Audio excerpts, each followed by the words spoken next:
हिजाब विवाद पर कर्नाटक में 3 दिन तक सभी हाई स्कूल और कॉलेज बंद। आज हाईकोर्ट में होगी सुनवाई। हिजाब मामले में कर्नाटक हाईकोर्ट की 2 टूक। कहा, हम भावनाओं से नहीं कानून से चलेंगे, संविधान के हिसाब से करेंगे फैसला। विवाद पर कर्नाटक के सीएम बसवराज बोम्मई ने छात्रों से शांति बनाए रखने की अपील की। आज कर्नाटक कैबिनेट की अहम बैठक। हिजाब मामले पर हो सकती है बातचीत। कर्नाटक के शिक्षा मंत्री बीसी नागेश ने विवाद के पीछे एसडीपीआई समर्थित कैंपस फ्रंट ऑफ इंडिया का हाथ बताया। मंड्या में कॉलेज कैंपस में लगे धार्मिक नारे। भागलकोट में कॉलेज में हुई पत्थरबाजी। दावनगरे और शिवमोगा में धारा 144 लागू की गई। ओवैसी ने हिजाब को बताया लड़कियों का बुनियादी हक, सरकार तय नहीं करेगी क्या खाएं क्या पहने। हिजाब विवाद पर पीएम की चुप्पी पर ओवैसी ने उठाए सवाल। पूछा, क्या यह है उनका बेटी बचाओ बेटी पढ़ाओ नारा। केंद्रीय मंत्री प्रहलाद जोशी ने ड्रेस कोड को बताया जरूरी। कहा, मामला हाईकोर्ट में है। हिजाब विवाद पर केंद्रीय मंत्री गिरिराज सिंह का बयान। कहा, देश को इस्लामिक स्टेट बनाने की मानसिकता को पूरा नहीं होने देंगे। हिजाब विवाद पर कांग्रेस, डीएमके समेत 8 पार्टियों ने लोकसभा से किया वॉकआउट। सरकार से बयान देने को कहा। दिल्ली के आर्ट फैकल्टी में भी हिजाब मामले पर केरल के छात्रों का प्रदर्शन। छात्राओं ने हिजाब को बताया अपना मौलिक अधिकार। कर्नाटक हिजाब मामले की आंच पहुंची चेन्नई। तौहीद जमात के सदस्यों ने सड़कों पर उतरकर विरोध व्यक्त किया। तौहीद जमात के सदस्यों ने जमकर की नारेबाजी। प्रदर्शन में भारी संख्या में महिलाएं और पुरुष हुए शामिल। उत्तर प्रदेश के मुख्यमंत्री योगी आदित्यनाथ की आज बरेली और मुरादाबाद में रैली। आजम खान के गढ़ रामपुर में भी भरेंगे हुंकार। सुबह 11:30 बजे से दोपहर 1 बजे तक बरेली में रहेंगे सीएम योगी। नवाबगंज और बहेड़ी विधानसभा में जनसभा करेंगे। दोपहर 1:30 बजे से 3 बजे तक रामपुर में रहेंगे योगी। बिलासपुर और मिलख विधानसभा में बीजेपी उम्मीदवारों के पक्ष में वोट मांगेंगे। दोपहर 3:30 बजे से 4 बजे तक मुरादाबाद के बिलारी विधानसभा क्षेत्र में रैली करेंगे सीएम योगी। सपा अध्यक्ष अखिलेश यादव भी आज रामपुर में रैली करेंगे। दोपहर 12 बजे से शाम 7 बजे तक निकालेंगे रथ यात्रा। 10 फरवरी को चुनाव प्रचार के लिए उत्तराखंड के अल्मोड़ा और 11 फरवरी को गोवा जाएंगे पीएम।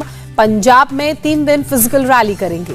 आज प्रियंका गांधी जारी करेंगी कांग्रेस का मैनिफेस्टो। उत्तर प्रदेश चुनाव को लेकर दोपहर 12:30 बजे जारी करेंगी पार्टी का घोषणा पत्र। एआईएमआईएम चीफ असदुद्दीन ओवैसी आज मुरादाबाद में करेंगे 3 रैली। मुरादाबाद के बिलारी विधानसभा में दोपहर 1 बजे होगी पहली रैली। 3 बजे पीपलसाना और शाम 6 बजे करूला में रैली। यूपी बीजेपी अध्यक्ष स्वतंत्र देव सिंह आज पहुंचेंगे बिजनौर। बीजेपी कार्यकर्ताओं संग करेंगे बैठक। कांग्रेस आज करेगी उत्तर प्रदेश चुनाव के लिए घोषणा पत्र जारी। प्रियंका गांधी लखनऊ में दोपहर 12:30 बजे करेंगी जारी। उत्तर प्रदेश के जन चौपाल में पीएम मोदी का विपक्ष पर हमला। किसी ने जातिवाद दिया, किसी ने गुंडा और दंगा दिया। यूपी के लिए बीजेपी का संकल्प पत्र जारी। कॉलेज छात्राओं को मुफ्त स्कूटी, महिलाओं को एलपीजी सिलेंडर का वादा। बीजेपी के संकल्प पत्र में किसानों को मुफ्त बिजली, हर घर में रोजगार या स्वरोजगार का वादा। लव जिहाद पर होगी 10 साल की सजा। बीजेपी का वादा, किसानों को मुफ्त सिंचाई की सुविधा। गन्ना किसानों को 14 दिन में भुगतान करेंगे।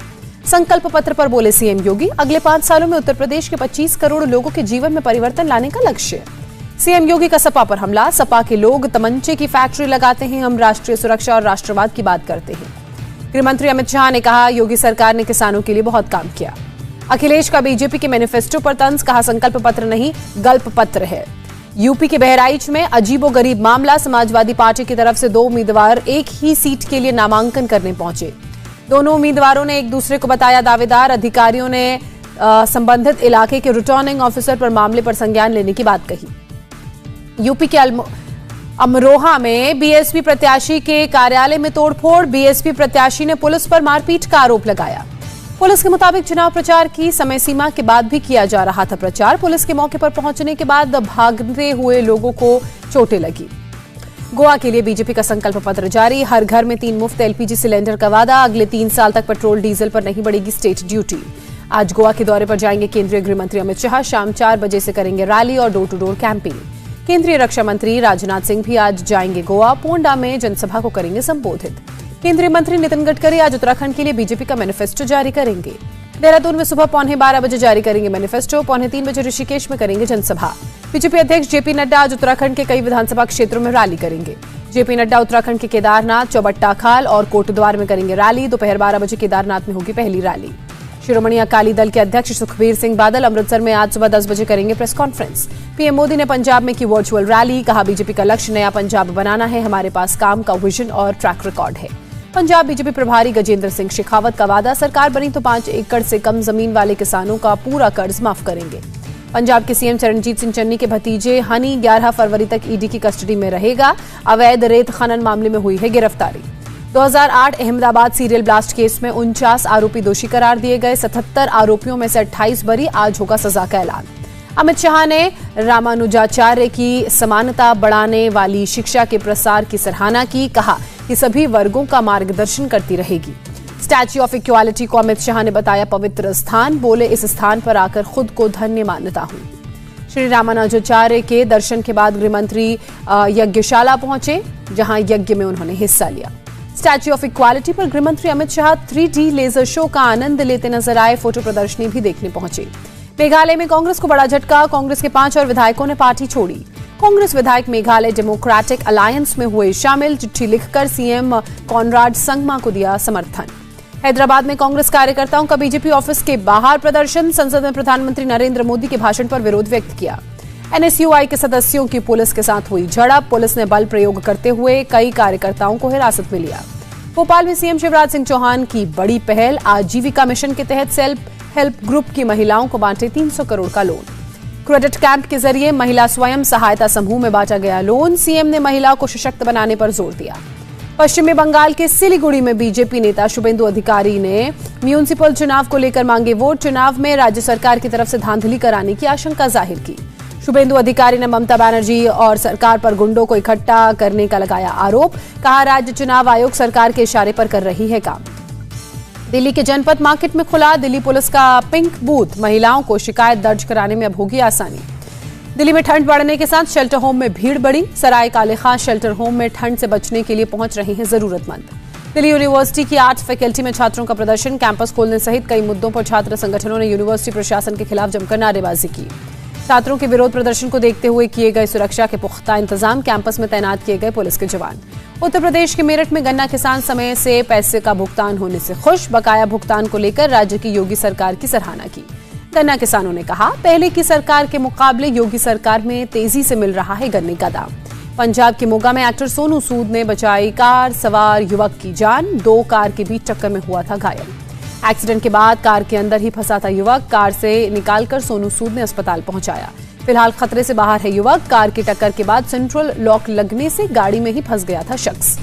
जम्मू कश्मीर के गुलमर्ग में IISM स्कीइंग और पर्वतारोहण को लेकर कई कोर्स की गई शुरुआत। देश भर से स्कीइंग सेंटर पहुंच रहे हैं युवा। जम्मू कश्मीर के युवाओं के लिए इंडियन आर्मी की पहल। अनंतनाग में वॉलीबॉल प्रतियोगिता का आयोजन किया गया। उड़ीसा के मयूरभंज में एक कलाकार ने लता दीदी को दी श्रद्धांजलि। स्मोक आर्ट के जरिए बनाई पेंटिंग। उड़ीसा के नयागढ़ में पुलिस ने चाइल्ड ट्रैफिकिंग गिरोह का भंडाफोड़ किया। 3 लोगों को मामले में गिरफ्तार किया गया। गिरोह में 2 अस्पताल कर्मी शामिल। पुलिस ने बच्चे का सफल रेस्क्यू किया। तीनों आरोपियों से पूछताछ की जाएगी। असम के नगांव से 2 ड्रग्स पेडलर गिरफ्तार। पुलिस ने ड्रग्स की कई बोतलें बरामद की। ड्रग पेडलर से पुलिस कर रही है पूछताछ। देश में कोरोना मामलों में गिरावट दर्ज की गई। 24 घंटे में 67,597 नए केस सामने आए। 1,188 लोगों ने जान गंवाई।